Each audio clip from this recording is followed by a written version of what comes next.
Hi, I'm Heidi from Gorgeous Crafts, and today I'm going to show you how to use the mattress stitch to close the end of a project when you're working in the round. This is my project. It is a cushion cover. This is the last stitch of the round. This is the first stitch of the round, and this is the end of the working yarn. I've created an invisible join and I've passed the working yarn through the loop that was on my hook and pulled it tight to close. Now I have threaded some yarn onto a darning needle. Normally you would use the same colour as your project, but I've used a white yarn so that you can see what I'm doing. Okay, so first of all you want to go down into the middle of the very first stitch of the round, go under the V and up through the middle of the second stitch of the round, as you can see there, and then pull your yarn through. Then you want to insert your hook into the very last stitch of the round, go under the V and come up in the middle of the stitch immediately before it and pull through.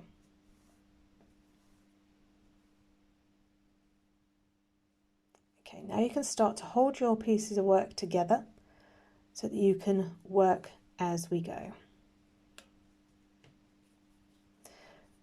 Now you want to insert your hook back into the stitch where the yarn last came out of. So it's the second stitch of the round. Go under the V and up through the next stitch and pull the yarn through. Go back to the other side, go into the stitch where the yarn just came out of, go under the V and up through the stitch immediately behind it. You don't need to go too deep when you're inserting your hook. It literally just needs to skim underneath the V. And be careful not to make a knot. Don't pass your needle through the loop that's created by the yarn. And you'll start to see this little zigzag pattern coming there. And then as you go, gently every few stitches, pull it shut to create a virtually invisible seam.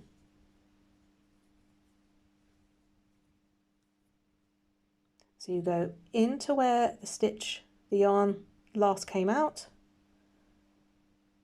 up through the next stitch, pull through, in where the yarn came out, under the V and up through the middle of the next stitch, making sure not to create a knot, and pull tight. This will create an invisible seam. Continue all the way down until you're done, and then you can weave in your ends. And here's what it looks like when the seam is complete.